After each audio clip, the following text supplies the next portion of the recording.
የሚቀጥለውን ግጥሜን በንባብ ከማሰማቴ በፊት ሎሬት ጸጋዬ ገብረመድኅን ይህንኑ ጉዳይ በተመለከተ በአንድ ወቅት ያሰፈሩትን ጽሑፍ አነባለሁ።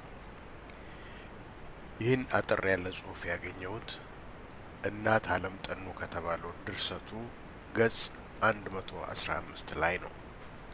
እንዲህ ይላል ጸጋዬ። በዚህች ጸሎተ ጥሩምባ አገር፣ በዚህች የሱባኤ ከበሮ በሚነርባት ምድር፣ በዚህች በሰው ልጆች ስም በዚህች የካህናትና የጠምጣሚ መሲሐን የጸሎት ኡታ ደወል ከማንም አገር ጎልቶ ኑሮ በሰው ልጆች በጎ ስም በሚያስገመግምባት ምድር ነው የሰው ልጆች ደም፣ የድሆች ደም፣ ወዝና ጉልበትም ጎልቶና ኑሮ ሲፈስባት የምናየው።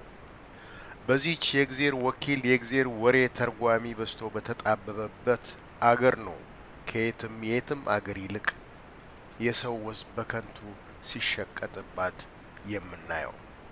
ይሄን ካልኩኝ በኋላ ግጥሜን ወደ ማንበቡ አልፋለሁ።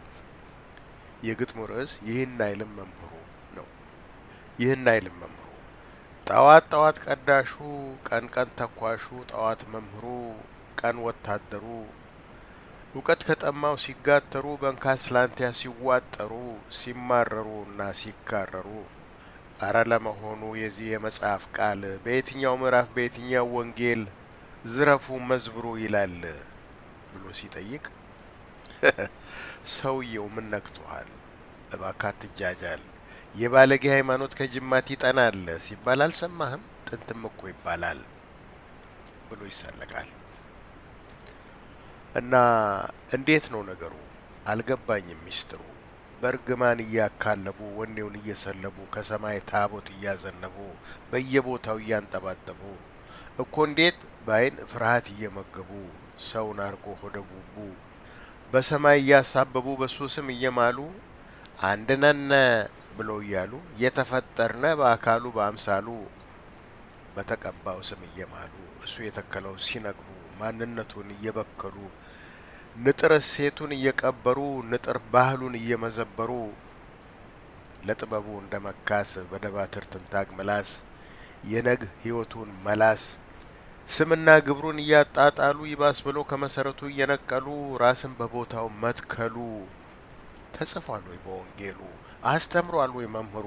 ብሏል ወይ ይሄን ተግብሩ? አልገባኝም ሚስጥሩ። እሱ ግን ክፋትን ከጥንቱ የገሰጸ ሰላም ባጥንቱ የሰረጸ ተቀበለ እንጂ አላመጸ። በትውፊቱ ላይ ትውፊት ቀረጸ፣ በባህሉ ላይ ባህል አነጸ እንጂ አልቀበልም አላለ።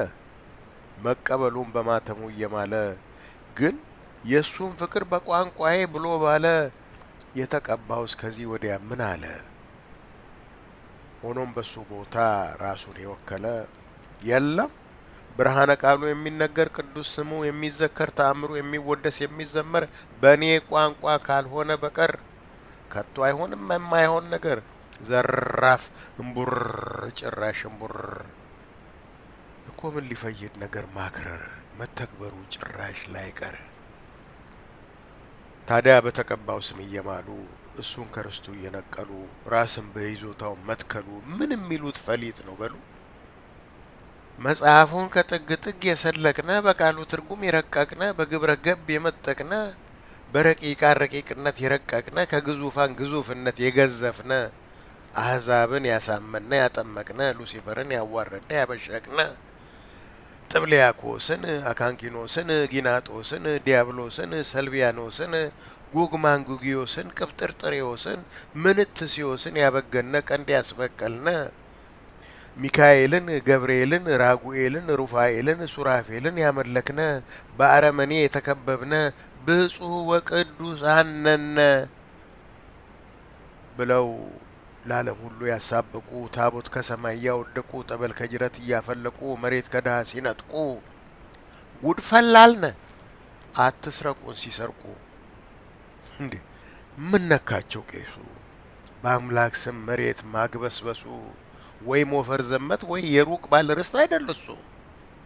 ያመነ ይድናል ሲሉት ያመነ ይድናል ብሎ እግዚኦ በል ሲሉት እግዚኦ አድነን ብሎ ለነፍስና ለስጋው ብርሃነ ቃሉን ተቀብሎ ታዲያ ሰነባብቶ አድሮ ውሎ ከቀየውና ከማሳው ከነበረበት ተደላድሎ በታቦት ወረደ፣ በጸበል ፈለቀ ተሸንግሎ። ሌላው በሱ መሬት ሲተከል እንዴት ይጣል ተነቅሎ። ይህን ሁሉ መከራ ችሎ ውሎ አድሮ ውሎ ነገርን አብሰልስሎ ለጊዜው ስንዱ መልስ ቢጠፋ ግን ውሎ አድሮ ቅጥፈቱ ሲሆን ይፋ። እንዴ ለእኔ የዘነበው ታቦት ምን ነው ለነሱ አላካፋ? ይሄ ጸበል ከኔ ደጅ ካጋተ ከፈለቀ ከሌላው ደጅ ምን ነው ነጠፈ ደረቀ? ታቦት ከሰማይ ወድቆ ጸበል ከደጄ ፈልቆ አይነቅለኝም መሬቴን ነጥቆ ብሎ ቆርጦ ከእምነቱ ቢሸሽ ማን ሊሆን ነው ተወቃሽ? ያቺ አምናው ሹምባሽ የትላንቱ ብሉ ቁባሽ የነሙንጣዝ ኑሮ ሲመሽ ከደም ጉማ ሮጦ ሲሸሽ ቤተ መቅደስ ገብቶ ይምነሽነሽ።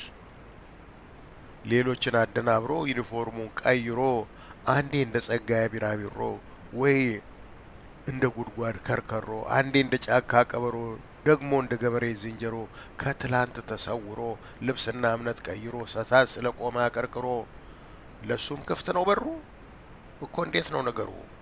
አልገባኝም ሚስጥሩ። ወይም እንደ ብርችምችም እንደ ጠንፌለሽ እንደ ሰናየት እንደ ብዙነሽ በልጅነት ዳንኪራ ደንካሪ ያራዳዋ ኮማሪ ሕይወት ሲሆንባት ቅራሪ ትላንት ሆይ ሆይ ዛሬማ ሆይ መነኩሴ ደብሩ ዘማሪ የገበዙ ልዩ አማካሪ አታመንዝሩን ደጋግሞ የሰበሩ በጭናቸው ወዝ የከበሩ ምነው እነሱ አልተነቀሉ? ምነው እነሱ አልተነቀሉ? ደግሞስ በስለት መልክ ከገቢያቸው ካቀበሉ መንግስተ ሰማያትን ይወርሳሉ? የሰው ነፍሰ በላ በራሪ ወይ ትላንቱ ቀላማጭ ቀባጣሪ ዛሬ ሲሆን አስተማሪ ተርጓሚና መስካሪ የነፍስ አባት አማካሪ ሲሆን የላይኛው ቤት አጋፋሪ አባ ሆይ አቡኑ አማካሪ አይሆንም ወይ አነጋጋሪ? እኮ እንዴት ነው ነገሩ? አልገባኝም ሚስጥሩ። ይበጃል መጠርጠሩ። ይህን አይልም መምሩ፣ ይህን አላለም መምሩ።